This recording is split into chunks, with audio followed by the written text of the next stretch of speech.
The tension in the CNN debate studio was thick enough to cut with a knife. Under the glaring lights, J.D. Vance, the 48-year-old senator from Ohio, sat across from Jasmine Crockett, the 44-year-old fiery congresswoman from Texas. Vance's face was calm, almost too calm. His jaw clenched, his eyes narrowed, his posture rigid. He had been through this many times before. Debates were nothing new for him, but tonight, it was different. Vance's reputation was built on his sharp, conservative policies and his knack for playing the political game. He had risen quickly, been praised by some for his commitment to American values, and criticized by others for being part of the establishment. His ambition was undeniable, and his confidence, borderline arrogance, was one of his trademarks. But as the camera zoomed in, there was something about his demeanor that felt off. The slightest hint of unease was beginning to creep into his controlled expression. It wasn't the usual back and forth over policy that got to him. It was something deeper across from him. Jasmine Crockett sat like a lioness ready to pounce. Her eyes gleamed with the sharpness of someone who wasn't afraid to go for the jugular. A member of Congress from Texas, Crockett had earned a reputation for being fiercely outspoken, a voice for the voiceless, and a relentless advocate for the marginalized. She wasn't just a politician. She was a force to be reckoned with, known for calling out hypocrisy and speaking truth to power tonight. The stakes were higher than ever.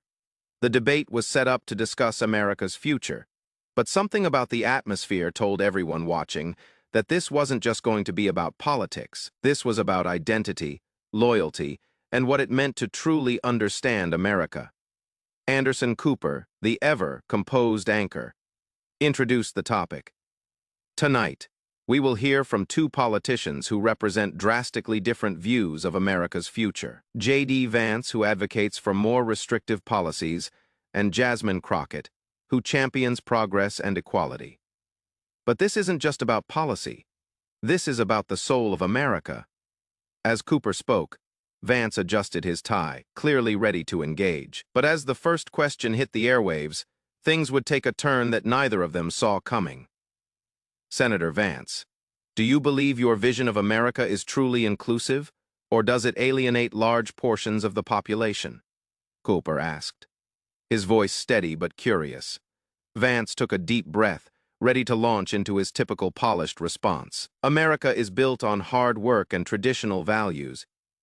He began, his voice firm. We need to protect our borders, keep our values intact, and ensure that only those who truly understand what America stands for can thrive here. That's the foundation of what makes us great. But before he could continue, Crockett leaned forward, her voice cutting through the tension in the room like a knife. Jed, you're talking about values, she said, her eyes never leaving his. But let me ask you, what happens when those values aren't about protecting people, but about protecting yourself and your wealthy donors? The studio went silent.